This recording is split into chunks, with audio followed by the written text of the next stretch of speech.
నెల్లూరు నగరంలో ఆక్రమణలపై మున్సిపల్ అధికారులు కఠినంగా వ్యవహరిస్తున్నారు. ఇందులో భాగంగా భగత్ సింగ్ కాలనీలో ప్రభుత్వ స్థలాన్ని ఆక్రమించుకుని ఇళ్లు నిర్మించుకున్న వారిపై చర్యలకు ఉపక్రమించారు. ముందస్తుగా నోటీసులు అందించిన అధికారులు నేడు పోలీస్ బందోబస్తు నడుమ 20 ఇళ్లను కూల్చారు. భారీ యంత్రాలతో భవనాలను నేలకూల్చారు. అధికారుల చర్యల పట్ల స్థానికులు ఆగ్రహం వ్యక్తపరుస్తున్నారు. వచ్చి మాకు ఇలా ఖాళీ చేయమని కూడా చెప్పలేదు. అంతాను పగలగొట్టేసి నాశనం చేసేసి మేమంతా వీధిలో నిలబడిపోయి బయట నిలబడిపోయి మేము అల్లాడిపోతున్నాము. ఇది ఎక్కడిది న్యాయం? ఇది వాళ్ళు పెట్టిన వాళ్ళు ఎట్టపోయారు. ఆ మధ్యలో వచ్చిన వాళ్ళకు కూడాను ఏంటంటే ఇచ్చిందే కదా స్థలము, వాళ్ళకు కూడాను వాళ్ళకి ఎక్కడి నుంచి వచ్చింది?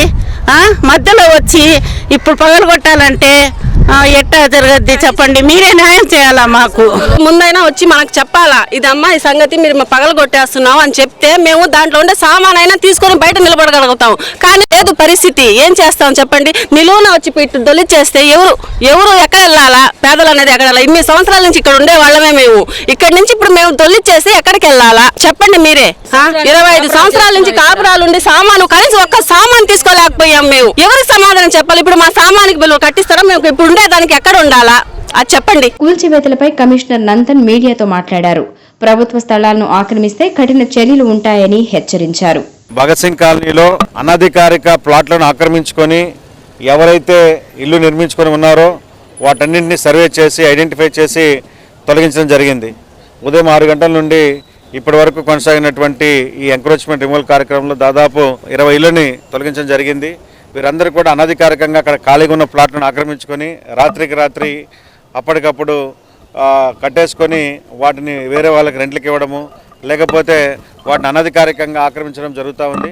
అటువంటి వాటిని నిర్మించడం జరిగింది.